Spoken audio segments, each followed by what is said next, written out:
Hello everyone. In this video, I will be discussing about array STL, how to declare it, initialize it, and access it. I will be also discussing the member functions available for use with array STL. Then I will be discussing multi-dimensional arrays. Finally, I will be discussing how to pass an array STL to a function and then how to return an array STL from a function. So let's go.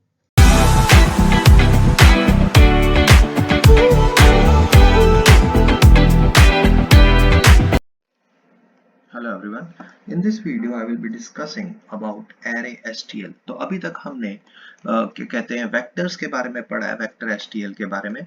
तो vector STL में हमारे पास dynamic arrays create करने के लिए होता है।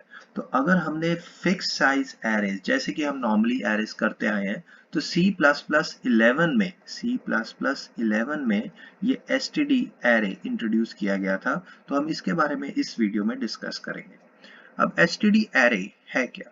ये एक बेसिकली कंटेनर है। जैसे कि हमने बात की थी कि हमारे पास वेक्टर भी एक कंटेनर होता है, ठीक है।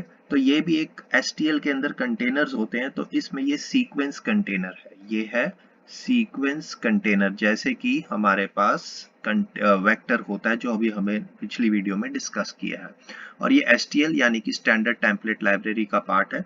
तो अगर आपने वो वाली वीडियो नहीं देखी तो आप वेक्टर्स वाली वीडियो पिछली जरूर देख लेना, आपको आइडिया हो जाएगा एसटीएल क्या होता है और वेक्टर क्या होता है। तो ये इंट्रोड्यूस किया गया था C++11 में। अब नॉर्मली जितना भी हमने एरे का चैप्टर डिस्कस किया है उसमें हम जो एरेज जब हम लिखते हैं तो नॉर्मली हम कैसे डिक्लेयर करते हैं, एक स्टैटिक एरे यानी कि एक कंपाइल टाइम पे एरे डिक्लेयर करते हैं, और जो हमने न्यू और डिलीट के साथ करते हैं वो होती है डायनेमिक। तो उसका ऑल्टरनेटिव था वेक्टर। तो इसका ऑल्टरनेटिव स्टैटिक के लिए उन्होंने क्या किया कि fix size array like container, यानी कि अगर हमारे पास फिक्स साइज एरे डिक्लेयर करनी है जैसे कि नॉर्मल एरे होती है, और उसके कंटेनर बनाने के लिए कंटेनर होता है, जैसे मैंने आपको बात की कि एसटीएल में कंटेनर्स होते हैं, तो ये सीक्वेंस कंटेनर है। इसके लिए हमने इसको इंट्रोड्यूस किया C++11 में। अब इसमें सबसे इंपॉर्टेंट क्या है कि जो इसका साइज है उसको स्पेसिफाई करना पड़ेगा एट द कंपाइल टाइम। जैसे कि हमने पिछले में किया, अभी हम डिस्कस भी करेंगे कैसे इसको इनिशियलाइज या एक्सेस करते हैं या डिक्लेयर करते हैं। और उस केस में हम ये देखेंगे कि यहाँ पे हम जैसे उस केस में हमें साइज की स्पेसिफिकेशन नहीं देनी पड़ती, तो यहाँ पे हमें कंपाइल टाइम के ऊपर हमें स्पेसिफाई करना पड़ेगा उसका साइज, और इट कैनॉट बी चेंज्ड। ये बहुत ही इंपॉर्टेंट है। तो इसके कारण उन दोनों में मैं डिफरेंस भी डिस्कस करूंगा। तो आगे चलते हैं। अब इसमें हमारे पास सबसे बड़ा एडवांटेज नॉर्मल एरेज के ऊपर क्या है? जैसे आपको याद हो कि नॉर्मल एरेज में पास करने वक्त हमें साइज की इंफॉर्मेशन पास करनी पड़ती है। इसमें ऐसा कुछ नहीं होगा, क्योंकि इसमें बहुत सारे मेंबर फंक्शंस होते हैं जिनको हम यूज कर सकते हैं, जो कि एसटीएल कंटेनर्स का पार्ट होते हैं। इसके अलावा हम इसमें साइज ट्रैकिंग, जैसे कि इसमें मेंबर फंक्शन होता है साइज, तो वो ऑटोमेटिकली ट्रैक कर लेता है। तो इसलिए हमें साइज के बारे में ज्यादा ध्यान नहीं देना पड़ेगा जैसे कि हम नॉर्मल एरेज में होते हैं। बट अनलाइक नॉर्मल एरेज, ये भी कंटिन्यूअसली एरे मेमोरी लेते हैं, कांस्टेंट टाइम एक्सेस लेते हैं। वो सारे फीचर्स तो हैं ही है, बट इसमें एडिशनल फीचर क्या है कि जैसे एसटीएल्स के अंदर जो कंटेनर्स के साथ और मेंबर फंक्शंस या उनके साथ जो फंक्शनैलिटी अवेलेबल है कि एल्गोरिदम यूज कर सकते हैं, आइटरेटर्स के साथ काम कर सकते हैं, वो सारी फंक्शनैलिटी इसको एडिशनल मिलती है। दूसरा, जैसे कि एक मेंबर फंक्शन होता है इसमें एट, जैसे कि हमने वेक्टर में पढ़ा, इसमें बाउंड चेकिंग भी हो जाती है। इसकी एडवांटेज क्या होता है, इसमें बाउंड चेकिंग हो जाती है। तो ये भी इसमें एक एडवांटेज है कि यहाँ एसटीएल में, इस वाले एसटीएल में वो एट फंक्शन अवेलेबल है, जिसके साथ हम बाउंड चेक करते करते ही काम कर सकते हैं। तो हमारे पास आउट ऑफ बाउंड जाने का सवाल ही नहीं पैदा होता, क्योंकि एक्सेप्शन रेज हो जाती है। ये हमने वेक्टर में पढ़ भी चुके हैं। इसके अलावा यहाँ हमारे पास मतलब ट्रावर्स करने के लिए आइटरेटर्स अवेलेबल हैं, और भी ये क्योंकि सारी फंक्शनैलिटी एसटीएल की अवेलेबल है, तो और भी जो एल्गोरिदम्स या और भी जो चीजें हम एसटीएल्स में यूज कर सकते हैं वो इसके साथ यूज कर सकते हैं। तो इसलिए उन्होंने स्पेसिफिकली C++11 में इसको इंट्रोड्यूस किया। नो डाउट ये भी उसके जैसी प्रॉपर्टीज होल्ड करता है कि हाँ, साइज को स्पेसिफाई करना है exclusively at the compile time और कैनॉट बी चेंज्ड, ठीक है। तो इसमें एक ये भी है कि नॉर्मल वेक्टर्स के कंपैरिजन में ये कोड को क्या कहते हैं, हाँ अगर हम एरेस के कंपैरिजन में बात करें तो ये कोड को मोर एक्सप्रेसिव कर देता है, क्योंकि हमने पहले भी डिस्कस किया एचटीएल के साथ काम करते हुए हमारा सारा ध्यान लॉजिक पे जाता है। तो ये लॉजिक कोड के ऊपर, मतलब लॉजिक के ऊपर क्यों जाता है ये हम डिस्कस कर चुके हैं, क्योंकि हमारे साथ सब कुछ चीज बनी बनाई है तो उसको यूज डिक्लेयर करना बहुत ईजी होता है। तो ये सब कारण के कारण हमारा सारा कंसंट्रेशन लॉजिक्स पे जाता है। तो इसलिए ये बहुत कोड को एक्सप्रेसिव बना देता है, और इसमें चांसेस ऑफ एरर, जैसे कि मैंने आपको कहा कि ऐड फंक्शन के साथ बाउंड चेकिंग हो रही है, तो ये फंक्शंस को यूज करके हम काफी हद तक एरर्स को भी कंट्रोल कर सकते हैं। पर वेक्टर्स के कंपैरिजन में ये क्या है, ये स्टैटिक एरेज डिक्लेयर करने के लिए होते हैं, और जो वेक्टर्स होते हैं वो डायनेमिक एरेज। तो इसलिए इसका साइज जो है वो हम चेंज नहीं कर सकते, क्योंकि हमने कंपाइल टाइम पे दे दिया। तो ये एक बहुत बड़ी इसका की पॉइंट है, जिसके कारण इसमें जैसे नॉर्मल वेक्टर्स में हम पुश बैक या और भी वेज से इंसर्शन कर सकते हैं, इसी तरह पॉप बैक, तो यहाँ पे हम डायनेमिकली इंसर्ट और डिलीट नहीं कर सकते। तो उस केस में हमें इसका साइज फिक्स्ड है, तो इस करके यहाँ पे हमारे पास वो फंक्शंस अवेलेबल नहीं होंगे। हाँ, पर अगर हमने ऐसा इंसर्ट करना है तो हमें एक न्यू एरे डिक्लेयर करना पड़ेगा। तो अगर हमें इंसर्ट करना है तो हमें एक नई एरे बनानी पड़ेगी दोबारा से, और उसके ऊपर मतलब हम चेंज कर सकते हैं। तो इसमें ये एक सबसे बड़ा पॉइंट है कि उसमें जैसे इंसर्शन डिलीशन होती है, यहाँ पे कोई इंसर्शन डिलीशन नहीं होती। अब आगे चलते हैं। तो इसमें सबसे पहले जैसे मैंने बात की, जो हमने देखा भी था एल्गोरिदम्स में, तो हमारे पास कुछ बने बनाए इनबिल्ट फंक्शन होते हैं, उनको हम यहाँ पे यूज भी कर सकते हैं इनके साथ। तो हमारा कोड काफी कम्पैक्ट हो जाता है, लेस एरर्स आने की चांसेस होती हैं, और इस कारण से हमारा सारा कंसेप्ट, और बने बनाए मेंबर फंक्शंस भी बहुत सारे हैं, तो हमारा सारा ध्यान लॉजिक पे जाता है। ठीक है, तो इसके साथ बहुत सारे मेंबर फंक्शंस हैं। तो इसके मेंबर फंक्शंस को हम पहले पढ़ने से हम इसको पढ़ते हैं कि इसको एक्सेस और इनिशियलाइज और डिक्लेयर कैसे करते हैं। अब हम बात करते हैं कि हम एक एरे एसटीएल को कैसे डिक्लेयर करते हैं स्टैटिक एरे बनाने के लिए, फिर उसको इनिशियलाइज कैसे करते हैं, और उसके बाद हम डिस्कस करेंगे कि उसको हम कैसे एक्सेस करते हैं। तो सबसे पहले हमें क्या पता होना चाहिए, क्योंकि हम एसटीडी एरे के साथ एसटीएल के साथ काम करनी है, तो इसके लिए एक स्पेशल हेडर फाइल है जिसका हम नाम कहते हैं एरे। तो वो हेडर फाइल हमें इसके मेंबर फंक्शंस को यूज करने के लिए, या एरे के साथ जो भी फंक्शनैलिटीज अवेलेबल है एसटीएल में उसको यूज करने के लिए हमें ये हेडर फाइल इंक्लूड करनी पड़ती है। उसके बाद बात करें कि जैसे हम इसका सिंटेक्स की बात करें कि जैसे वेक्टर में देखते थे वहां पे सिर्फ हम डाटा टाइप देते थे, बट इसमें हमें ये एडिशनल इंफॉर्मेशन जो है कि हम सेकंड मान सकते हैं कि एक एडिशनल डाटा हमें देना पड़ेगा, वो होगा एरे साइज, क्योंकि हमें कंपाइल टाइम पे उसको एक स्टैटिक एरे बनाना है, तो इसलिए हमें उसको साइज की स्पेसिफिकेशन यानी कि कितने मेंबर्स होने वाले हैं फिक्स्ड होगा, प्री डिटर्मिन्ड होगा कंपाइल टाइम पे, तो इसलिए हमें एरे साइज देना ही पड़ेगा। और जैसे कि हम वेक्टर्स में देते थे यहाँ पे नाम आ जाएगा, तो काफी हद तक सिमिलर है, बस ये जो एडिशनल एरे साइज की बात हो रही है ये हमें यहाँ पे देना होता है, क्योंकि स्टैटिक एरेस के केस में हमें बताना पड़ेगा कि इसमें साइज कितना है, क्योंकि ये प्री डिटर्मिन्ड होता है कंपाइल टाइम के ऊपर। हाँ, नॉर्मल एरेस से अगर आप देखें तो ये थोड़ा सा डिफरेंट है, बट इस केस में एंगल ब्रैकेट्स आपको मालूम है कि एसटीएल्स के साथ हम काम करते हुए यूज करते ही करते हैं। तो ये एंगल ब्रैकेट्स को ऐसे देना पड़ेगा, जैसे हमारे पास इसमें ऐसा ही यही लिखा हुआ है कि एरे का साइज हमें कंपाइल टाइम पे पता होना चाहिए, इसलिए हमें इसको देना भी जरूरी है।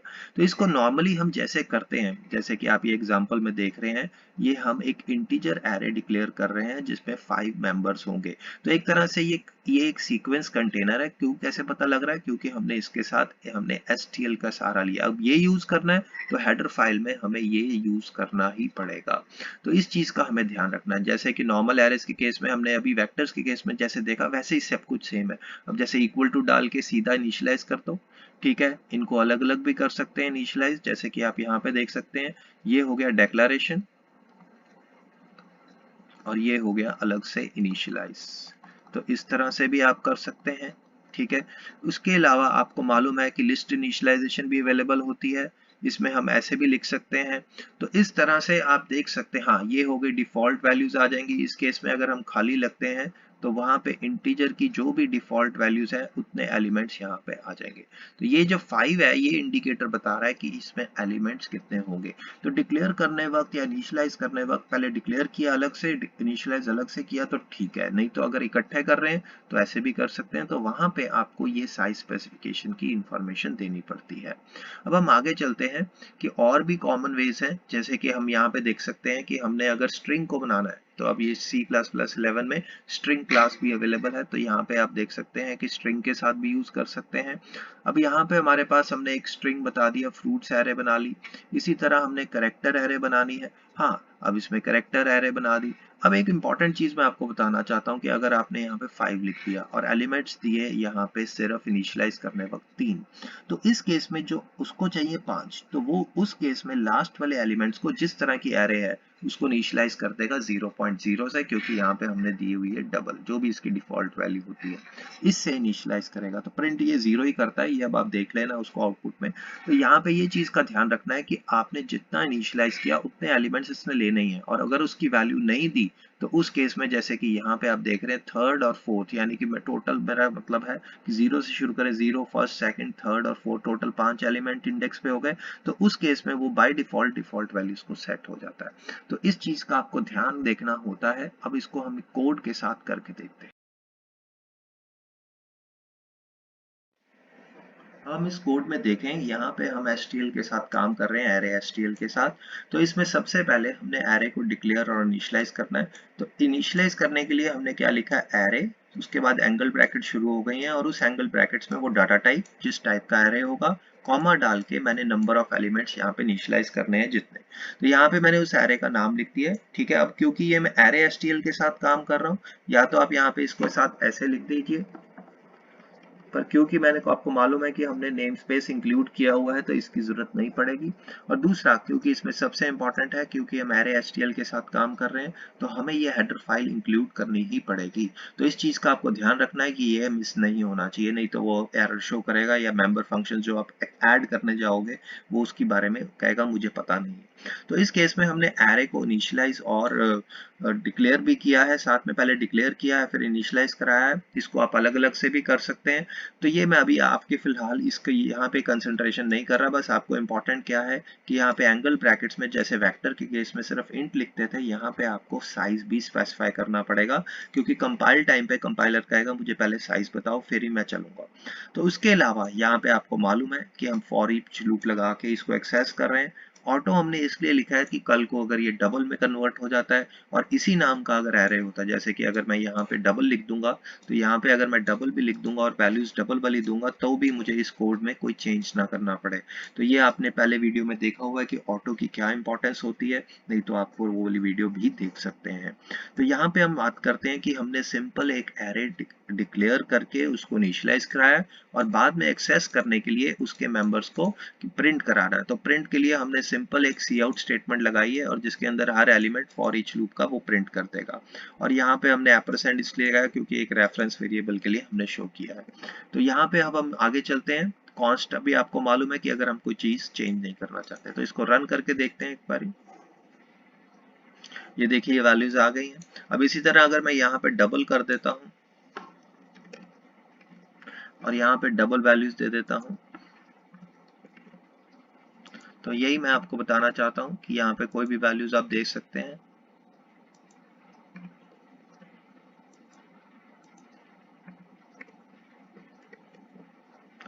अब मैं इसको यहाँ पे ये बताने की कोशिश कर रहा हूँ कि यहाँ पे मुझे कोई चेंज नहीं करने पड़े क्योंकि ऑटो लिखा हुआ है।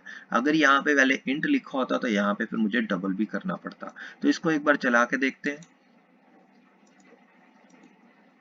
तो ये देखिए ये वैल्यूज भी आ गई हैं। तो यहाँ पे आप यह नोटिस कर रहे हैं कि इसको मैं ऐसे भी लिख सकता हूँ या फिर इसको मैं ऐसे भी लिख सकता हूँ।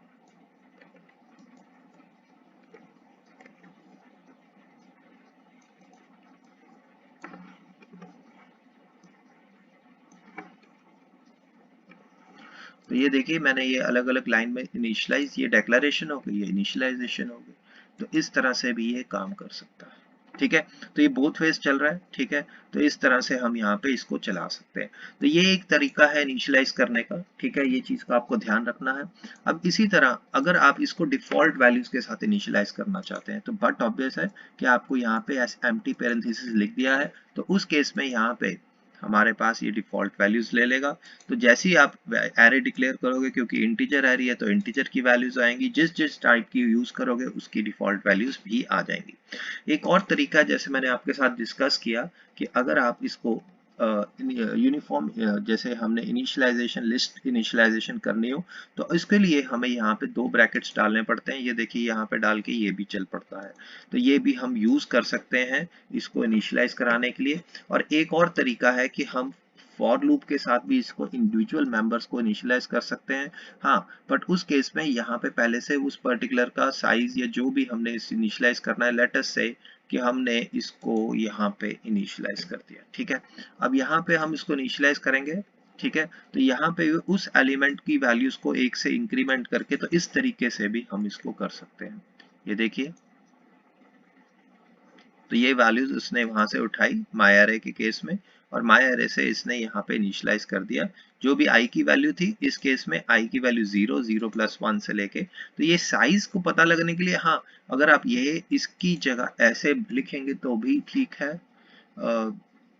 जैसे यहाँ पे हम ऐसे कर देते हैं, ठीक है। अब यहाँ पे देखें तब भी वैल्यूज आ गई हैं। तो इस तरह से आप यहाँ पे वैल्यूज दे सकते हैं। ये चीज का आप फॉर लूप के साथ भी यूज कर सकते हैं। इसके अलावा मैंने आपको एक इंपॉर्टेंट पॉइंट बताया था, एक बार मुझे वो भी शो करने दीजिए। ये मैंने इसलिए कोड लिखा है कि हमारे लिए क्विक हो जाता है समझाना, नहीं तो टाइप करेंगे तो थोड़ा सा टाइम ज्यादा लगता है, ठीक है। अब यहाँ पे देखें कि मैंने वैल्यूज दी हैं टोटल 3 इनिशियलाइज करने के लिए, और यहाँ पे वैल्यूज आ रही हैं 5। तो इस केस में हमें याद रखना है कि अगर मैं ऐसा करता हूं तो बाकी एलिमेंट्स को वो डिफॉल्ट वैल्यूज के साथ इनिशियलाइज करेगा, जैसे कि 0.0 जो कि 0 प्रिंट हो रहा है। तो ये चीज का आपने इसलिए ध्यान रखना है क्योंकि हमारे पास यहाँ पे वैल्यूज क्या है कि हमने वैल्यूज जो इनिशियलाइज की है 3, बाकी की वैल्यूज वो कहाँ से उठाएगा, तो उसके लिए उसने यहाँ पे उनको डिफॉल्ट वैल्यूज दे दी, क्योंकि यहाँ पे हमने उसको कहा 5 वैल्यूज आनी है। तो इस तरह से आप इसमें कुछ भी काम कर सकते हैं। आप इसमें स्ट्रिंग्स भी दे सकते हैं। तो जैसे कि अगर आपने यहाँ पे स्ट्रिंग देनी है, मैंने आपको बताया डबल भी यूज हो सकता है, कुछ भी हो सकता है। तो उस केस में आपको यहाँ पे स्ट्रिंग देने वक्त यहाँ पे वो वैल्यूज भी आ जाएंगी, ठीक है। तो यहाँ पे हम कुछ भी स्ट्रिंग दे सकते हैं इसको। तो इस तरह से मैं आपको बेसिक्स क्लियर करने की कोशिश कर रहा हूँ कि हम यहाँ पे क्या क्या दे सकते हैं। अब हम बात करते हैं कि हमारे पास एरे एसटीएल के साथ कौन कौन से मेंबर फंक्शंस अवेलेबल है। तो हमारे पास जैसे कि हमने वेक्टर में पढ़ा, तो एक्सेस करने वाले वो ऑलमोस्ट सारे मेंबर फंक्शंस अवेलेबल हैं जो वेक्टर्स में अवेलेबल थे। जैसे कि ऐट का मैंने आपको बताया कि ये एक्सेस करने में लिए एक स्पेसिफाइड पोजीशन पे किसी एलिमेंट को एक्सेस करने के लिए हमें हेल्प करता है विद बाउंड चेकिंग। तो इसका ये मतलब है कि अगर वो आउट ऑफ बाउंड जाता है तो हमें एक्सेप्शन थ्रो होती है। तो ये हमने वेक्टर्स के केस में पढ़ चुके हैं कैसे ये काम करता है डिटेल में। तो आप वहां पे भी देख सकते हैं, लगभग सेम ही है, बस इसमें पोजीशन स्पेसिफाई करनी है। उस इंडेक्स पोजीशन के ऊपर वो एलिमेंट जो भी होगा वो हमें अवेलेबल करवाएगा, बट वो बाउंड चेकिंग साथ में करता है। तो ये इसका सबसे बड़ा एडवांटेज है जो कि नॉर्मल एरेज में ये पॉसिबल नहीं है। उसके बाद हम बात करते हैं, इसमें ऑपरेटर भी अवेलेबल है, ठीक है। इसमें भी एलिमेंट को एक्सेस करने के लिए जैसे इंडेक्स होता है, तो इसमें हम क्या करते हैं, स्क्वायर ब्रैकेट्स के अंदर वो वैल्यू जो हमने एक्सेस करनी है उसको स्पेसिफाई कर लेते हैं। तो इसमें एडवांटेज क्या है कि ये हमें अनडिफाइंड बिहेवियर क्या कहते हैं शो करेगा अगर हम करते हैं, बट इसमें बाउंड चेकिंग नहीं हो रही। तो ये दोनों में फर्क भी है, ये भी हमने डिस्कस कर चुके हैं। इसके अलावा फ्रंट और बैक को एक्सेस करने के लिए हमारे पास फ्रंट और बैक नाम का मेंबर फंक्शन अवेलेबल है। फ्रंट हमें first element of the array access करके देगा, और जो वो हमें बैक जो है वो last element of the array access करके देगा। इसी तरह अगर सी के स्टाइल में हमने काम करना है तो वहां पे डाटा होता है, ये रिटर्न करता है एक pointer to the underlying array. तो इसके ऊपर में भी हम डिस्कस कर चुके हैं वेक्टर्स के केस में ये कैसे काम करता है। तो आप वहां पे जाके इसकी डिटेल में चेक कर सकते हैं। तो ये मैंने आपको बहुत ही क्विक वे में बता दिया कि वो सारे सेम फंक्शंस जो कि वेक्टर्स में अवेलेबल है वो यहाँ पे अवेलेबल है एक्सेस करने के लिए।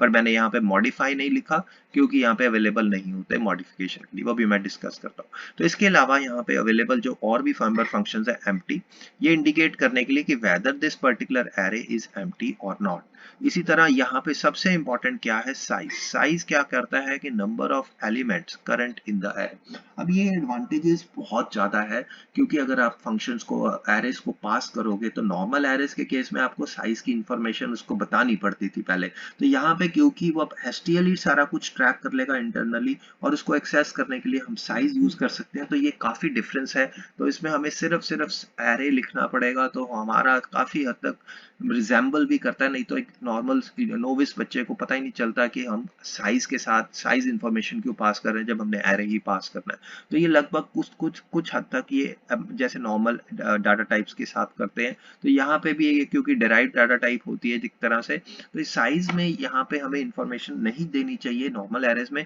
तो उसका तोड़ उन्होंने यहाँ पे लग दिया है कि हाँ भाई, अगर एरे एसटीएल लिखोगे तो यहाँ पे साइज की इंफॉर्मेशन नहीं पास करनी पड़ेगी, क्योंकि यहाँ पे साइज मेंबर फंक्शन हमारे पास अवेलेबल होता है।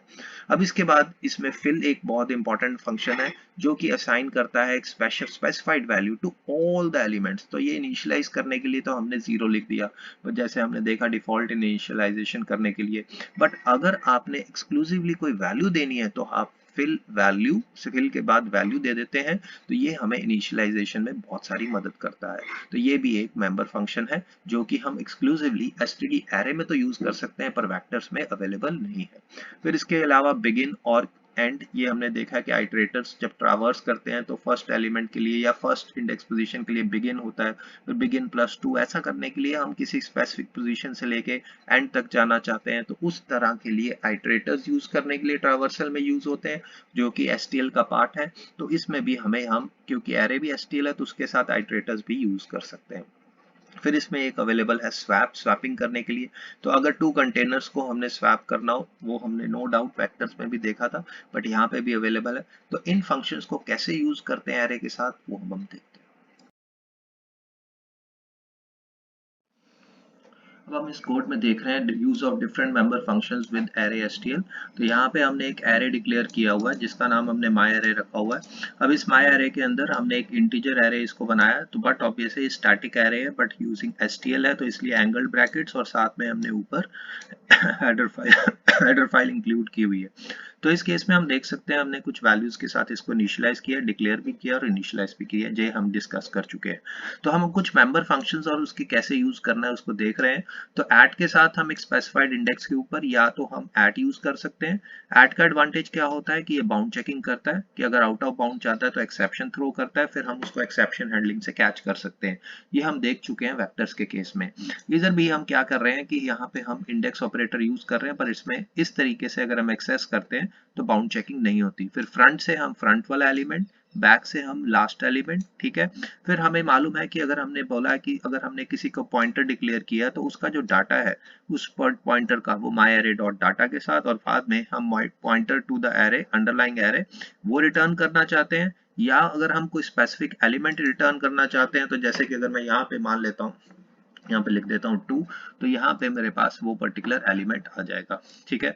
इसके तरह हम फिल एलिमेंट को भी यूज करते हैं। फिल के अंदर हम देख सकते हैं कि हमारे पास कुछ स्पेसिफिक वैल्यूज के साथ फिल करना हो, तो ये पर्टिकुलर एलिमेंट को अगर हम फिल यूज करेंगे तो वो फिल कर देगा, ठीक है। तो उसके लिए मुझे फिल कॉल जरूर करना पड़ेगा। तो यहाँ पे मुझे लिखना पड़ेगा एरे के साथ फिल, शायद मैंने यहाँ पे कहीं पे लिखा नहीं है, माई एरे डॉट फिल, और यहाँ पे वैल्यूज अगर मैंने फिल 10 कॉल कर लिए, चलो ठीक है। तो यहाँ पे मैंने एरे को फिल भी कर लिया है। उसके बाद हमने यहाँ पे स्पेसिफिक मॉडिफाई करना है, उसके लिए फिर हमने प्रिंट करना है या डबल करना है, जैसे कि हम यहाँ पे डबल भी कर रहे हैं। तो यहाँ पे आफ्टर डबलिंग प्रिंट करना है। तो ये कुछ हद तक, काफी हद तक वही बेसिक यूज है फंक्शंस, मेंबर फंक्शंस का एरे एसटीएल के साथ। तो हम इसको चला के देखते हैं, ये क्या आ गया।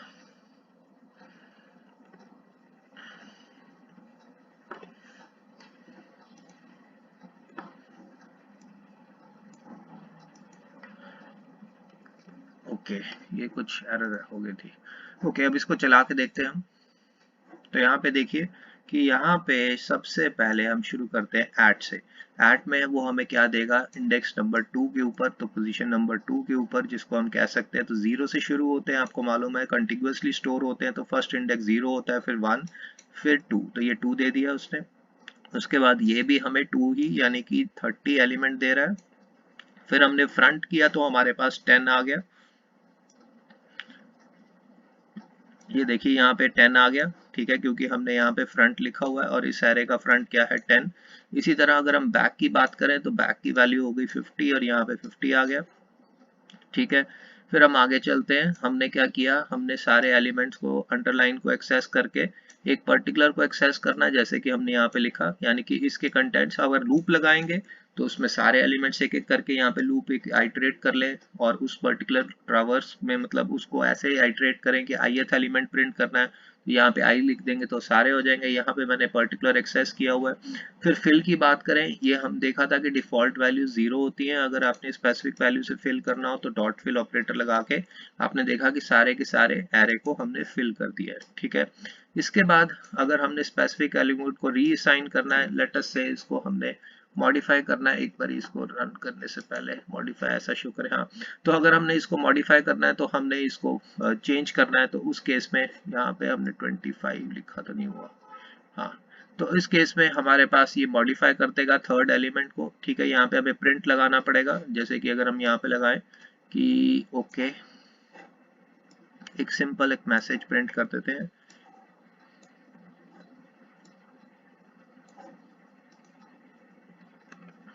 हाँ। तो अगर हम ये प्रिंट भी कर लेते हैं तो ये 25 देखो आ रहा है, ठीक है। तो कुछ हद तक हमने यहाँ बताने की कोशिश की है, नो डाउट मैंने मैसेज नहीं चेंज किया पर प्रिंट तो वो कर ही रहा है, ठीक है। तो इस तरह से भी कर सकते हैं। अगर हम इसको मॉडिफाई करते हैं तो यहाँ पे हमने देखिए ऑटो भी लिखा है। ऑटो इसलिए लिखा है कि आपको मालूम है कि हम पहले भी डिस्कस कर चुके हैं, इंट डबल बार बार लिखने की बजाय हमने ऑटो लिख दिया है, ठीक है। कोई मर्जी, अगर इंट एरे होगी डबल एरे होगी किसी के लिए भी काम करे, तो यहाँ पे जब वो मॉडिफाई करेगा हर एलिमेंट को डबल कर देगा और उसके बाद हम उसको प्रिंट भी करा रहे हैं। और यहाँ पे हमने कॉन्स्ट इसलिए लिखा क्योंकि हम मॉडिफिकेशन नहीं कर रहे, हम सिर्फ उसके कंटेंट्स को प्रिंट करा रहे हैं। तो यहाँ पे हम चाहते हैं कि वो मॉडिफाई ना हो, तो इंटरनली कॉन्स्ट यूज करने का बहुत फायदा होता है। कॉन्स्ट के साथ क्या फायदे होते हैं ये आप कॉन्स्ट वाली वीडियो में भी देख सकते हैं। तो इस तरह से हम यहाँ पे ये शो कर रहे हैं कि एरे स्टील के साथ हम कौन कौन से और कैसे मेंबर फंक्शंस यूज कर सकते हैं। अब हम बात करते हैं मल्टी डिमेंशनल एरे एसटीएल के बारे में, यानी कि जैसे हमने वेक्टर्स के केस में किया है, हम एरे ऑफ एरेज भी डिक्लेयर कर सकते हैं, तो उसको हम कहते हैं मल्टी डिमेंशनल एरे, जैसे कि हम यहाँ पे लिखा हुआ है। अब इसके लिए हमें अगेन क्या ध्यान रखना है, जैसे मैंने आपको बताया था कि एंगल्ड ब्रैकेट्स के अंदर वो इनर वाला हमें देना है। अब क्योंकि हमें इनर का साइज भी देना होता है, तो यहाँ पे देखें कि एक तरह से ये आउटर वाला था यहाँ से लेके यहाँ तक, तो इस चीज का ध्यान रखना है कि आउटर के अंदर, आउटर में क्या देना होता है, आउटर का साइज, ये दो इंफॉर्मेशन देनी होती है, एक पर्टिकुलर एरे और दूसरा उसका साइज। तो यहाँ पे भी हम वही देखेंगे कि इनर एरे का हमने एक डाटा टाइप और इनर एरे का साइज दे दिया, और बाद में ये क्या बन जाएगा, टू डायमेंशनल या मल्टी डायमेंशनल एरे एसटीएल, तो एरे ऑफ एरेज के लिए। तो इसमें बस यही ध्यान रखना है कि ये जो 3 होगा तो ये होगा इनर का साइज और ये होगा आउटर का साइज। तो ये बन जाएगा एक तरह से एरे, इसमें रोज कितनी है और रोज के अंदर कॉलम्स कितनी है, तो 2/3 बन जाएगा। बस ये चीज को अपने ध्यान रखना है। तो यहाँ पे इसी तरह अगर आपने मल्टी मतलब 3 डिमेंशनल एरे करने के लिए, फिर उसके अंदर ये देखिए यहाँ से लेके यहाँ तक ये इनर हो गया, फिर ये अंदर से बाहर की तरफ जाना है, ये देखिए यहाँ पे एक उसके अंदर वाला हो गया, और फाइनली ये सबसे आउटर वाला ये हो गया। तो इस तरह से ये 3/4/2 का एरे बन जाएगा। तो ये चीज का आपको करना है। तो डिक्लेयर इनिशियलाइज करने के लिए देखिए इसमें यहाँ पे 2 लिखा है तो यहाँ पे 4 लिखा है, तो इसमें क्या होंगी 2 रोज, ठीक है, और 4 कॉलम्स। तो इसका ये मतलब है कि जब भी आप लिखते हैं तो ये क्या बन जाएगा, एक तरह से नॉर्मल एरेज की बात करें तो क्वार्टर सेल्स 2/4। तो ये यहाँ पे उल्टी की तरफ चलता है, ये मैंने आपको अभी डिस्कस किया था। तो यहाँ पे देखें कि हमने 2 रोज, एक फर्स्ट रो है ये 1 और ये दूसरी रो है, और इसमें हर एक में 4 है। तो इसमें ये बता रहा है कि इनर एरे के अंदर 4 वैल्यूज हैं और आउटर एरे के अंदर 2 वैल्यूज है। मोटा मोटा ये आपको क्लियर हो जाना चाहिए। तो अब इसका कोड देखते हैं और कैसे काम करता है, इसको हम एक प्रोग्राम के थ्रू देखते हैं। अब हम बात करते हैं एक मल्टी डायमेंशनल एरे यानी कि एरे ऑफ एरेज के केस में। तो एरे एसटीएल के अंदर हम नॉर्मली जहाँ पे ये एंगल ब्रैकेट्स में एक तो उसका इनर एरे का नाम या आप देखते हैं डाटा टाइप लिखते थे और साथ में उसका साइज स्पेसिफिकेशन देते। तो इसमें डाटा टाइप की जगह हमने इनर वाली जो भी एरे एसटीएल यानी कि एरे ऑफ एरेज जो अंदर वाला ही एरे है जैसे एक रो के अंदर वाला, तो उस केस में यहाँ पे ये हम वो डिक्लेयर करेंगे। तो ये देखिए यहाँ पे 2 by 3 का हमने एरे देना है, 2 रोज और 3 कॉलम्स। ये चीज याद रखने की यहाँ पे लिखने वक्त उल्टा हो जाता है, बट अगर समझने की कोशिश करेंगे तो यहाँ पे सब कुछ सीधा ही नजर आएगा। तो उसके बाद हमने एक स्पेसिफिक एलिमेंट को एक्सेस करना हो तो यहाँ पे आप देख सकते हैं 1 2 लिखा हुआ है। यहाँ पे आप कोई भी एलिमेंट को एक्सेस करेंगे, एरे का नाम जैसे कि नॉर्मली एक सिंपल एरेज में, बट आपको मालूम है कि इसके एडवांटेज बहुत हैं, ये हम देखेंगे जब हमने एरे को पास करना है तो साइज नहीं पास करना। और भी बाउंड चेकिंग आपको मैंने बात की थी कि अगर ऐट के साथ यूज कर सकते हैं तो उसमें बाउंड चेकिंग भी होती है, अगर बाउंड से बाहर जाएगा तो एक्सेप्शन आएगा, नॉर्मल एरेज में कोई एरर नहीं थ्रो करता। तो ये काफी कुछ हद तक एडवांटेजेस हैं जिसको हम यहाँ पे स्टैटिक एरेज दोनों के केस में, अगर नॉर्मल एरेज की बात करें तो वहां पे एडवांटेज। और तीसरा कि जितने भी एल्गोरिदम्स हैं या और भी आइटरेटर्स हैं उनको हम यूज कर सकते हैं इस पर्टिकुलर एरे एसटीएल के साथ। तो इसकी इसकी एनहांसमेंट बहुत हो जाती है, हमारा कोड बहुत ही कम्पैक्ट होने शुरू हो जाते हैं और हमारा सारा कंसंट्रेशन लॉजिक पे जाता है। तो यहाँ पे मैंने इसको प्रिंट कराने के लिए जैसे मैंने पहले किया कि पहले बाहर वाली एरे के ऊपर रो निकालो और फिर रो के अंदर एलिमेंट निकालो। तो ये बहुत ही मैंने पहले भी डिस्कस किया है कि यहाँ पे आपको याद रखना है कि मल्टी एरे क्या क्या करना है, रो, ठीक है, यानी कि हर रो के ऊपर आइटरेट करना है रो वाइज, और उसके बाद उस रो के अंदर हर एलिमेंट के ऊपर एक्सेस करना। तो ये देखिए बहुत ही सिंपल कोड बन गया। अब इसको हम चला के देखते हैं, एक बार सेव कर लेते हैं और इसको चला के देखते हैं। तो ये देखिए हमारे एलिमेंट्स को प्रिंट कर रहा है। ये 2 डायमेंशनल के केस में मतलब एरेज ऑफ एरेज है, फिर आप इसको और एक्सपैंड करके अलग अलग वैरायटीज के साथ चेक कर सकते हैं। बट इंपॉर्टेंट चीज क्या है, ये 2 by 3 है, 3 by 2 नहीं है जैसे नॉर्मल एरे। वो इसलिए है क्योंकि ये इनर एरे की इंफॉर्मेशन है यहाँ तक की, ठीक है। तो ये इनर सॉरी ये यहाँ तक की, ठीक है। ये 2 जो है आउटर एरे का साइज है। तो इसमें साइज इंफॉर्मेशन हमें पहले से बतानी होती है कंपाइल टाइम पे, बस इसी चीज का ध्यान है नॉर्मल वेक्टर्स के कंपैरिजन में। ठीक है, आप ये कोड देख लीजिए, आपको पता चल जाएगा कि सिंपल है, बस इसमें जो डिक्लेरेशन है और इसमें यहाँ पे हमने ये जो कॉन्स्ट इसलिए लिखा क्योंकि हम सिर्फ प्रिंट करा रहे हैं, कोई चेंजेस नहीं कर रहे। और ऑटो आपको मालूम है कि इंट लिखे हैं अरे या डबल लिखे हैं, कल को कोई इशू नहीं होगा। ये हमने इसलिए लिखा है रेफरेंस वेरिएबल, ये हमने एक स्टैंडर्ड सा बना लिया कि हर एक के साथ, क्योंकि जब हम टास्क करेंगे फिर वापस आएगा तो उस केस में परसेंट यहाँ पे इतनी सिग्निफिकेंस नहीं है क्योंकि एक ही मेन के अंदर सब कुछ हो रहा है। बट अगर हम मल्टी फंक्शंस में काम कर रहे हैं तो ये परसेंट यानी कि रेफरेंस वेरिएबल की बहुत इंपॉर्टेंस हो जाती है।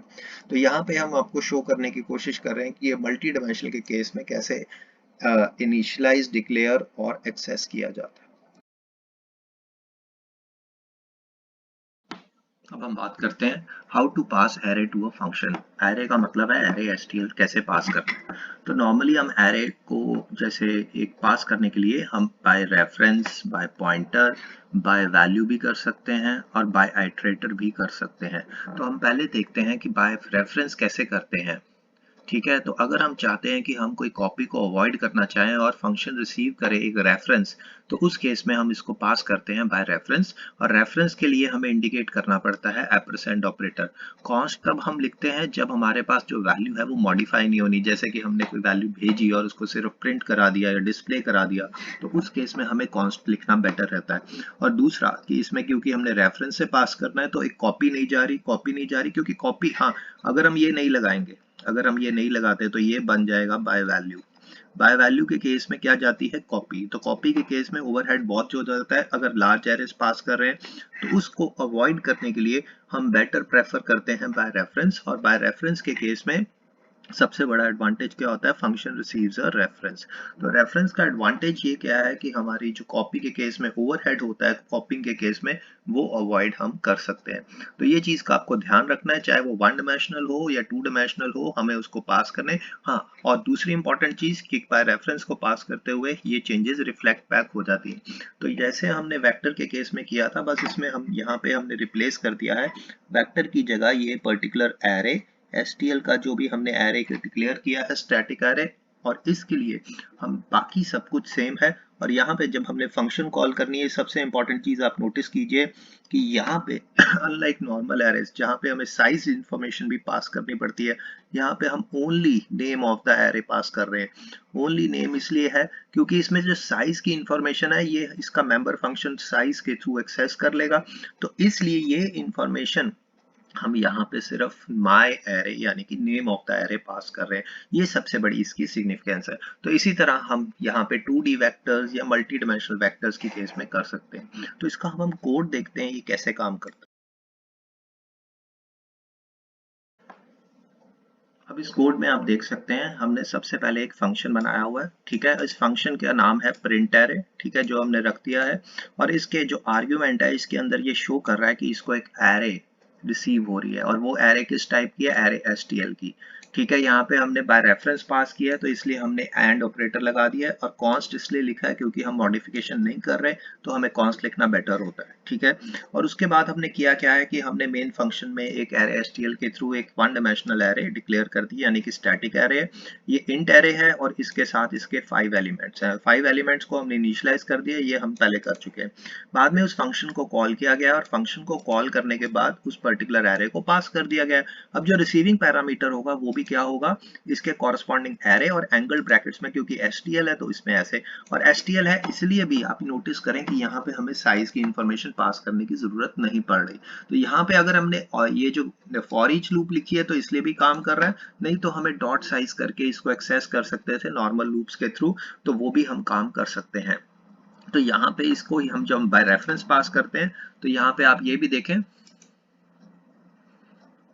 तो ये देखिए यहाँ पे एक्सेस कर दिया। हाँ, अगर आप इसको डबल करना चाहते हैं, मान लो मैं इसको डबल करना चाहता हूँ, जैसे कि मैं यहाँ पे लिख देता हूँ element is equal to element plus equal to 5 या प्लस 5 लिख दीजिए, ठीक है। और यहाँ से हम एक कांस्टेंट जरूर हटा देते हैं, ठीक है।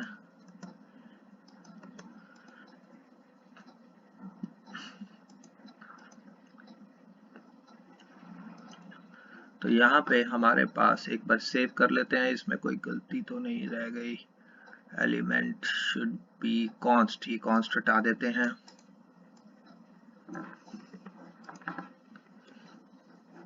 अब हम इसको चलाते हैं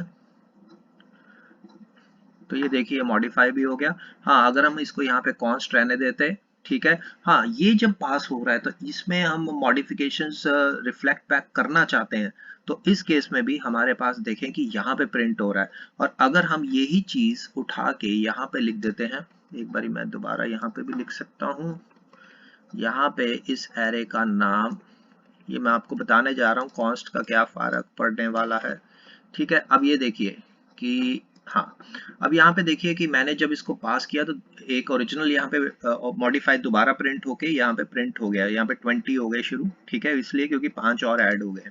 तो यहाँ पे जब वो फंक्शन में चेंजेस होती हैं, ये देखिए ये इसको हटाना पड़ेगा, एक मिनट, ये मुझे, हाँ। अब मैंने यहाँ पे 2 बारी प्रिंट इसलिए कराया कि आपको मैं शो कर सकूं, ये देखिए। हाँ, तो यहाँ पे क्या है कि यहाँ पे अब इसमें चेंजेस रिफ्लेक्ट करनी है कि नहीं करनी। अगर मैं यहाँ पे कॉस्ट लिख देता हूँ, ये देखिए, तो वो एक्सपेक्ट नहीं करेगा चेंजेस, ठीक है।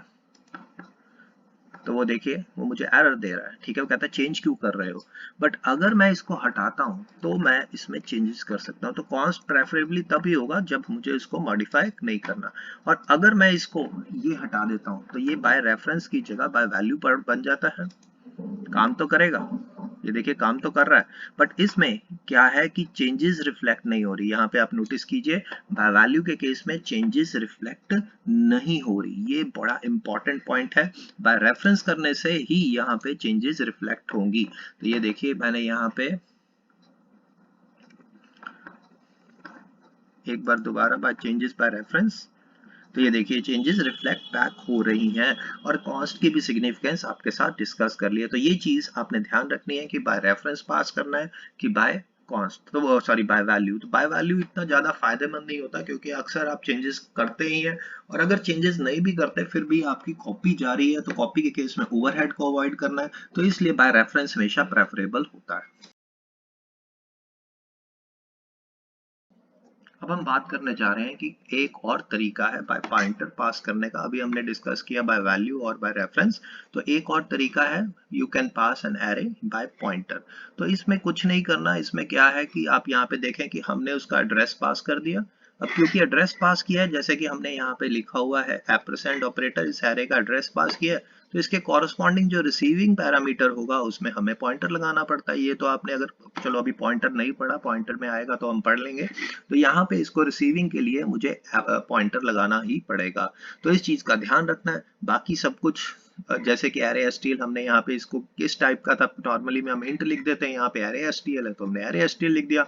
कॉन्स्ट मैंने आपको अभी समझाया है कि कॉन्स्ट क्यों लिखते हैं। तो ये सारी चीजों का आपको ध्यान रखना है, और एनी चेंजेस रिफ्लेक्ट बैक होंगी, क्योंकि एक तरह से एड्रेस पास कर रहे हैं, तो उसमें जो चेंजेस होंगी वो रिफ्लेक्ट बैक होंगी। तो इस कोड को भी हम देख लेते हैं। तो इस कोड में आप देख सकते हैं कि हमने क्या किया, एक एरे एसटीएल डिक्लेयर किया, ठीक है, और इनिशियलाइज कर दिया, और उसका हमने एड्रेस पास किया। जैसे ही हमने एड्रेस पास किया, उसका रिसीविंग पॉइंटर वेरिएबल ये आ गया। अब इसको एक्सेस करने के लिए हम क्या लिखेंगे, यहाँ पे बस ये चीज का ध्यान रखना है कि हमने इसका कॉरस्पॉन्डिंग पॉइंटर लिखना है, और इसको करेंगे तो काम बन जाएगा। तो यहाँ पे हमने क्योंकि एसटीएल के साथ काम किया है, तो एरे हेडर फाइल भी इंक्लूड कर ली है। तो ये सारे पॉइंट्स को ध्यान में रखते हुए हम इस पे काम करेंगे, देखते हैं। तो ये देखिए, यहाँ पे वो वैल्यूज को प्रिंट भी कर रहा है, कि इसका मतलब है कि वो करेक्टली पास कर पा रहा है। तो हाँ, यहाँ पे अगर हम चेंजेस भी करते हैं, अब इसमें से कॉन्स्ट हटा देते हैं और चेंजेस करते हैं, जैसे मैंने आपको बताया।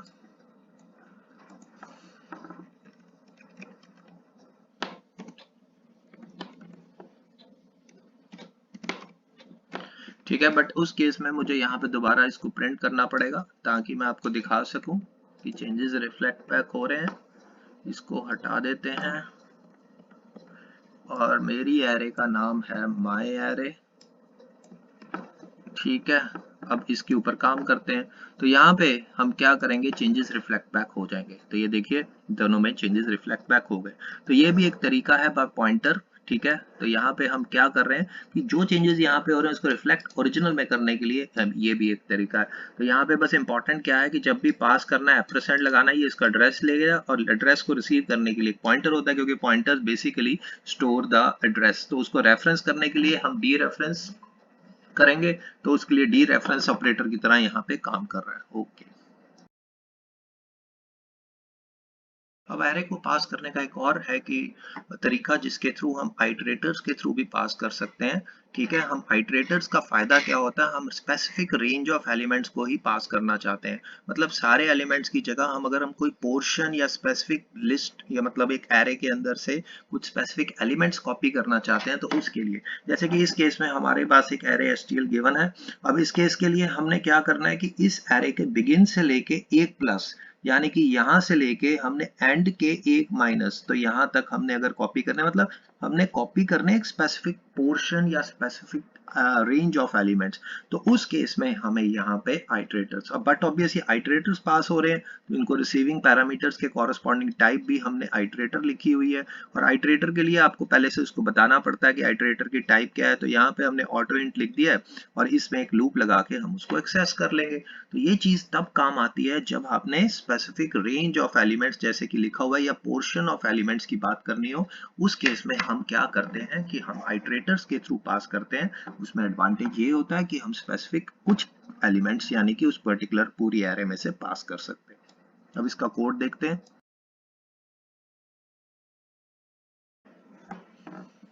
यहाँ पे हमने, अब ये देखिए कि हमने एक एरे डिक्लेयर की है, ठीक है। एरे एसटीएल के लिए हमने कॉरस्पॉन्डिंग यहाँ पे एरे का हेडर फाइल इंक्लूड कर ली है।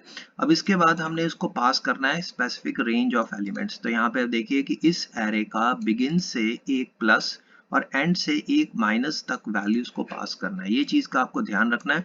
और यहाँ पे आपको याद हो कि हमने एक फंक्शन टेम्पलेट की बात की थी, जैसे कि वेक्टर्स के केस में, लास्ट अगर आपने वीडियो नहीं देखी तो आप देख सकते हैं। तो यहाँ पे हम क्या लिखते हैं, टाइप नेम, और फॉलोड बाय यहाँ पे लिखना है आइटरेटर, क्योंकि यहाँ पे जो वेरिएबल्स हैं वो हम क्या यूज कर रहे हैं, आइटरेटर। तो ये चीज का आपको ध्यान रखना है। और क्योंकि इसमें एक है बिगिन, तो बिगिन को रिसीव करने के लिए हमने एक वेरिएबल ले लिया, ये बिगिन का, इसका ये एक मेंबर फंक्शन है इसका। यहाँ पे एक वेरिएबल है बी, बी बिगिन, तो मैंने इसको बी भी लिख सकता हूँ, बीजी भी लिख सकता हूँ, कुछ भी लिख सकता हूँ, ये आपकी मर्जी है। तो एक बार यहाँ पे आपको एक्सक्लूसिवली उस मेंबर फंक्शन का मैचिंग लिखना पड़ेगा। तो यहाँ पे भी हमने एंड को भी रिसीव कराया, तो ये एक रेंज ऑफ एलिमेंट्स है, वो क्या करेगा, इस वैल्यू से लेके इस वैल्यू तक ही चलेगा। तो इसको सारी जाएंगी नहीं, इसको जाएंगी कुछ limited specific range of elements, जो कि रेंज आप यहाँ पे स्पेसिफाई कर रहे हैं। तो ये तरीका तब एडवांटेज होता है जब आपने स्पेसिफिक रेंज ऑफ एलिमेंट्स एक गिवन एरे एसटीएल के पास करने हो। तो उस केस में अब हम इसको रन करके देखते हैं, एक बार सेव कर लेते हैं और रन करते हैं। तो ये देखिए स्पेसिफिक रेंज ऑफ एलिमेंट्स जो गए, उसने उसको ऊपर बता दिया है कि ये वाले एलिमेंट्स को उसने फिर प्रिंट भी कर दिया है। आपने यहाँ पे मैंने देखा है बार बार बोला है कि आप इसके अंदर वैल्यूज को प्रिंट भी करा सकते हैं, या कुछ और काम कराना चाहें तो वो भी कर सकते हैं। तो इस चीज का आपको ध्यान रखना है। ओके,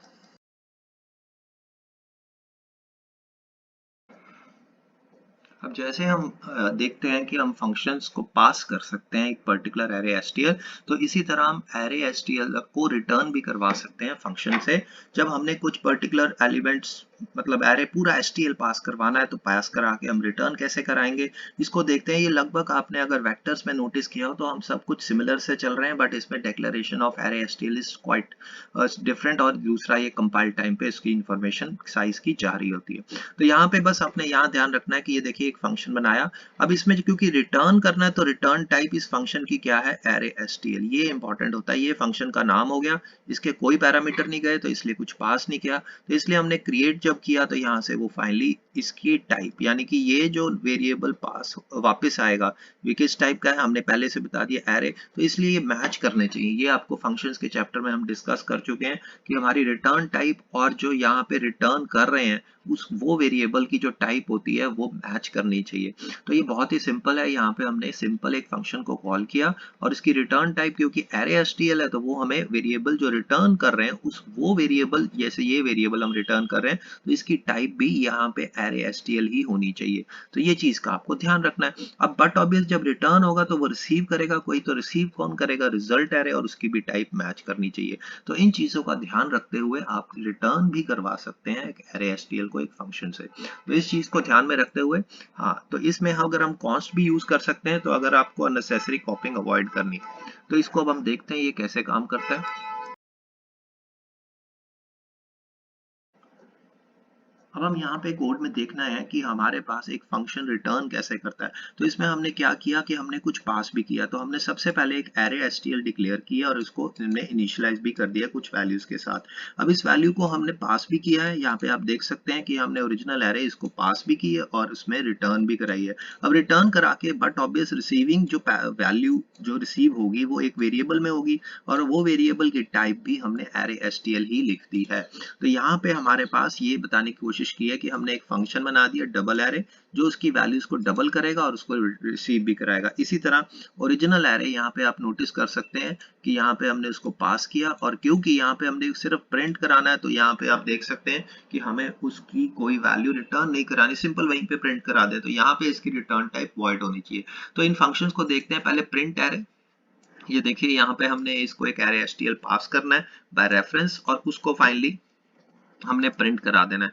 तो ये हमने प्रिंटिंग का कोड पहले भी देख चुके कैसे हमने पासिंग द बाय वैल्यू और रेफरेंस में हमने देखा।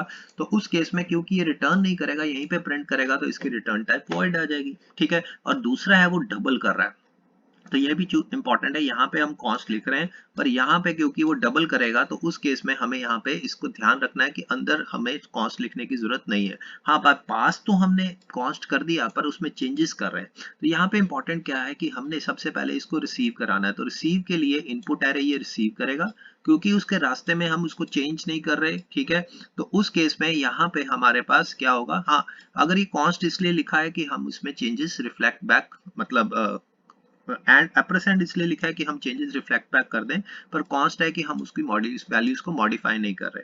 तो यहाँ पे हमारे पास modify on the passing time. ठीक है, तो यहाँ पे हमारे पास इनपुट एरे जब रिसीव होगी, ठीक है, तो यहाँ पे हमने एक लोकल वेरिएबल ले लिया डबल एरे। ठीक है, अब ये यही वैल्यू हमने रिटर्न करानी। ये चीज का आपको ध्यान रखना है कि ये वैल्यू की जो टाइप है, जैसे कि हमने यहाँ पे दिया है, वो ही रिटर्न टाइप होनी चाहिए। ये चीज का ध्यान रखना है। और हमने एक लूप लगा दी है। लूप कहाँ तक चलनी है? साइज। अब यहाँ पे देखें हमने साइज पास नहीं किया, बट ये जो मेंबर फंक्शन है ये इसके साइज को एक्सेस करवा देगा। तो ये सबसे बड़ा एडवांटेज एरे एसटीएल का ओवर नॉर्मल एरेज यही होता है कि इसकी साइज की जानकारी हमें ऐसे ही मिल जाती है। तो यहाँ पे देखिए डबल कर रहा है इसके कंटेंट्स को, और वो फाइनली हमारे पास इसमें प्रिंट करा रहे हैं। तो यहाँ पे जब वो वैल्यू रिसीव होगी तो इसको हम प्रिंट करा देंगे। अदरवाइज हम ओरिजिनल एरे भी प्रिंट करा रहे हैं और मॉडिफाइड भी प्रिंट करा रहे हैं। तो यहाँ पे आप देख सकते हैं, तो इसको देखते हैं। ये देखिए ओरिजिनल भी आ गया और मॉडिफाइड भी आ गया। तो यहाँ पे जो वैल्यूज थी उसको हमने पास भी कराना सीख लिया, जैसे कि हम यहाँ पे देख रहे हैं, और साथ में रिटर्न भी करा रहे हैं। इसमें हम सिर्फ पास कर रहे हैं, ठीक है। तो ये चीज हमारे पास क्या होती है, रिटर्न के केस में हमें बस मैच करनी होती है कि जो वैल्यू रिटर्न हो रही है उसकी जो टाइप है, जैसे कि इस केस में ये, और यहाँ पे वो मैच करनी चाहिए, बट ऑब्वियस। और जब ये वैल्यू वापस आएगी, जैसे कि यहाँ पे वापस आ रही है इस वेरिएबल में, इसकी टाइप भी आपको इसका ध्यान रखना पड़ेगा।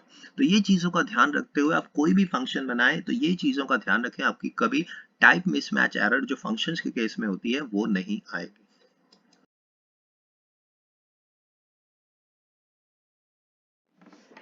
अब हम बहुत ही इंपॉर्टेंट बात करना चाह रहे हैं, क्योंकि हमारे पास एरे एसटीएल है, तो अनलाइक और जिसका साइज हमें प्री डिटर्मिन्ड होता है कंपाइल टाइम पे, तो इसलिए क्योंकि इसका साइज फिक्स्ड हो जाता है, तो इस केस में हम इंसर्ट और डिलीट नहीं कर सकते, जैसे कि पुश और पुश बैक और पॉप बैक हम वेक्टर्स के केस में यूज कर रहे थे।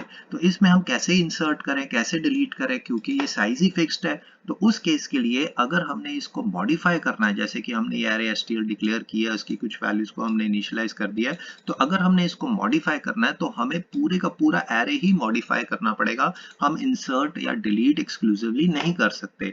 तो जैसे ही हमने इसको मॉडिफाई करना है तो उसके लिए हमें एक्सक्लूसिवली फंक्शंस बनाने पड़ेंगे। तो यहाँ पे मैंने इंसर्ट एलिमेंट, क्योंकि इसके अंदर एरे एसटीएल के अंदर ना पुश बैक होता है ना पॉप बैक होता है टू इंसर्ट या डिलीट, तो इसके लिए एक्सक्लूसिवली ओरिजिनल एरे को ही मॉडिफाई करना पड़ता है। तो उसके लिए यहाँ पे हमने एक फंक्शन बना दिया है, उसको हमने क्या पास करना है, एक तो ओरिजिनल एरे, उसके साथ इसमें वो पर्टिकुलर एलिमेंट जो हमने इंसर्ट करना और उसकी पोजीशन जिस पे इंसर्ट करना है। और यहाँ पे आप नोटिस कीजिए इसके 5 एलिमेंट्स होंगे, इसके 6 होंगे, तो रिसीविंग जो वेरिएबल होगा उसका साइज हमने खुद यहाँ पे मेंशन करना पड़ेगा। इसी तरह डिलीट के केस में हम जब डिलीट करेंगे तो ओरिजिनल एरे जो हमने जिसके ऊपर काम करना है, जिसमें से हमने एलिमेंट डिलीट करना है और फाइनली किस पोजीशन से डिलीट करना है वो भी हमें मेंशन करना पड़ेगा। और यहाँ पे जब रिसीविंग वेरिएबल होगा तो उस केस में, अब यहाँ पे देखिए पास भी हम एरे कर रहे हैं, साथ में कुछ एडिशनल आर्गुमेंट्स पास कर रहे हैं और इसी तरह रिसीव भी कर रहे हैं। तो इसमें हमारे पास ये जो फंक्शन होगा इसमें हम एरे एसटीएल को पास भी करेंगे और वापस रिटर्न भी करेंगे। और उसके साथ साथ मैंने एक प्रिंट नाम का फंक्शन बना दिया, जो यहाँ पे मैं डिस्प्ले लिख लूं तो भी अच्छा। एक मिनट, यहाँ पे मैं उसका नाम चेंज करके कंफ्यूजन ना हो तो इसलिए मैं यहाँ पे इसमें डिस्प्ले, या यहाँ पे मैं लिख लेता हूँ ताकि वो गड़बड़ ना करे, डिस्प्ले डिस्प्ले ठीक है। तो इसका नाम मैं डिस्प्ले रख देता हूँ, इसको नहीं पता लग रहा है इसलिए मैंने एक डिस्प्ले नाम का। अब ये सारे जो बनाने पड़ेंगे ना, ये मुझे फंक्शन टेम्पलेट्स बनाने पड़ेंगे जो कि मैंने पहले से बना के रखे हुए हैं। तो यहाँ पे आप देखें कि यहाँ पे, हाँ, अब मैंने यहाँ पे क्या किया कि इसके पट ऑब्वियस है कि यहाँ पे ओरिजिनल एरे भी मैंने मैसेज एक प्रिंट करना है, इसको अवॉइड कर सकते हैं यहाँ पे, और जो भी एरे पास करेंगे वो प्रिंट हो जाएगा। ये इसलिए बनाने की जरूरत पड़ी है क्योंकि यहाँ पे जो साइज की इंफॉर्मेशन है ना हर जगह वेरी होगी। अगर हम जैसे पहले करते आए हैं हम ये नहीं बनाते तो यहाँ पे हर बारी इसको कॉल करने के लिए अलग अलग फंक्शंस बनाने पड़ेंगे जो कि काफी डिफिकल्ट हो जाता है। तो यहाँ पे हम चाहते हैं कि एक बारी 5, 6, 4 जो भी वैल्यू आए, तो इसलिए साथ में हमने यहाँ पे एक मैसेज प्रिंट करना है और वो मैसेज भी फिक्स्ड ही है तो इसलिए कॉन्स्ट लिख दिया गया है। और अगर हम इसमें चेंजेस करते हैं तो उसके चेंजेस रिफ्लेक्ट बैक हो जाए तो इसलिए रेफरेंस वेरिएबल डिक्लेयर किया हुआ है। तो ये सिंपल एक मैसेज प्रिंट करेगा और साथ में हमें एंड में क्या दे देगा, उसके कंटेंट्स को प्रिंट कर देगा जो भी हम इसको एरे पास करेंगे। अब इसमें कोई रिटर्न नहीं करना तो इसलिए यहाँ पे वॉइड लिखा होगा। अदरवाइज जब हमने इंसर्ट करना है तो आप यहाँ पे नोटिस कीजिए ये एक पर्टिकुलर फंक्शन है, इसको वेरिएबल्स या पैरामीटर्स जो रिसीव कॉरेस्पॉन्डिंग होंगे वो क्या होगा, एक तो एरे एसटीएल जैसे कि ये लिखा हुआ है। अब इसमें कॉन्स्ट इसलिए लिख दिया कि हम उसको पास कर रहे हैं कांस्टेंट की तरह और इसमें चेंजेस रिफ्लेक्ट बैक होने देना चाहते हैं। और एक हमने एलिमेंट जो इंसर्ट करना है और यहाँ पे हम आपको मालूम है कि इस पर्टिकुलर फंक्शन टेम्पलेट में हमने size T variable data type use की है। आप यहाँ पे इंट भी यूज कर सकते हैं, पर जब भी आप कोई पर्टिकुलर इंडेक्स पोजीशन पास करते हैं तो आपको साइज अंडरस्कोर टी का सहारा लेना चाहिए हमेशा। ठीक है, अब हमने यहाँ पे एक लोकल वेरिएबल डिक्लेयर कर लिया है जिसका साइज जिसका बढ़ जाएगा। अब क्योंकि बड़े हुए को रिटर्न करना है तो यहाँ पे भी हमने n+1। तो ये जो न्यू एरे है, क्योंकि हमने इसको एंड में रिटर्न करना है तो इसका जो साइज एक बड़ा हुआ होगा, इसलिए हमने यहाँ पे n+1, और यहाँ पे भी टोटल जितने पास किए उसमें से एक बढ़ जाएगा, इसलिए रिटर्न वैल्यू में भी इस पर्टिकुलर फंक्शन की n+1 ही लिखना पड़ेगा। तो यहाँ पे हम क्या करेंगे, दो इंडेक्स वेरिएबल लिए आई और जे, दोनों को इनिशियलाइज कर दिया 0। अब इस केस में जब तक वो एलिमेंट्स हैं उस तक वो क्या करे, हाँ एक प्लस के लिए चले, क्योंकि हमने एक एलिमेंट ज्यादा है तो हमने क्या करना है, जिस पोजीशन पे आना है पहले उसको मैच करना है। अगर तो वो मैच हमें मिल जाता है तो उस केस में हम उसकी वैल्यू को वहां पे इंसर्ट कर देंगे, नहीं तो हम आगे चलें तो उसके लिए हमने अगर चेक करना है else new array is equal to array of j, अगर जे के बराबर है तो उस केस में हम जे को इंक्रीमेंट कर देंगे। ठीक है, तो इस तरीके से हम आगे आगे चलते जाएंगे और हमारे पास वो पर्टिकुलर पोजीशन पे हम पहुंच जाएंगे। फाइनली हमारे पास नंबर ऑफ एलिमेंट्स की गिनती एक बढ़ जाएगी। इसी तरह हम उसको रिटर्न कर देंगे। इसी तरह अगर हमने मॉडिफाई करना है ओरिजिनल एरे को और उसमें से हमने एक एलिमेंट कम करना है, तो देखो पास तो n ही हुए पर रिटर्न क्या होंगे n-1। तो हमने एक लोकल वेरिएबल जो न्यू एरे जिसको हमने रिटर्न कराना है उसके लिए भी लिख दिया। तो फंक्शन टेम्पलेट्स लिखने के लिए पहले आपको टेम्पलेट एंगल ब्रैकेट्स में पहले डाटा टाइप, जैसे कि इसमें साइज टी है और n इज द वेरिएबल, ठीक है, और जो यूज करना है इसके अंदर, उसके बाद जो इसे नॉर्मल फंक्शन होता है वैसे ही लिखा हुआ है। बस इसमें डिलीट नाम का फंक्शन है, ये उसके पैरामीटर्स हैं। जो पहला पैरामीटर है वो हमारे पास एरे एसटीएल है, दूसरा पैरामीटर पोजीशन है। इसी तरह यहाँ पे आप नोटिस कीजिए कि ये जो रिसीविंग रिटर्निंग पैरामीटर है ये हमारे पास एरे एसटीएल है, पर इसमें जो साइज है n-1 हो गया। तो इसलिए जो न्यू एरे है उसका n-1। अब इसमें क्या करना है, हमने एक एलिमेंट को डिलीट करना है, तो इसलिए हम j is equal to position, तो वहां पे स्किप कर देंगे j की पोजीशन। यहाँ पे हमने इनिशियलाइज करा दिया दोनों को। उसके बाद यहाँ पे देखिए कॉमा डाला हुआ है, ये अब आपने फॉर लूप में पढ़ा हुआ है कैसे आप कॉमा ऑपरेटर्स के साथ इसके याद यूज करते हैं। यहाँ पे n-1 तक हम मूव करते रहेंगे, न्यू एरे हम बना लेंगे, उसके अंदर एलिमेंट्स को डालते रहेंगे। जो एलिमेंट अगर ऐसे होगा तो उसको स्किप कर जाएंगे, तो उस केस का हमें यहाँ पे ध्यान रखना है, new array i is equal to array of j, और फाइनली इसको रिटर्न करा दें। तो इसको अब हम एक बार चला के देखते हैं। तो ये देखिए हमारे पास एलिमेंट ये आ गए हैं कि ओरिजिनल एरे हमारे पास ये थी, इसमें हमने इंसर्ट किया और ये हमने रिमूव कर दिया। तो इस तरह से ये काम करता है। Okay, subscribe, like, share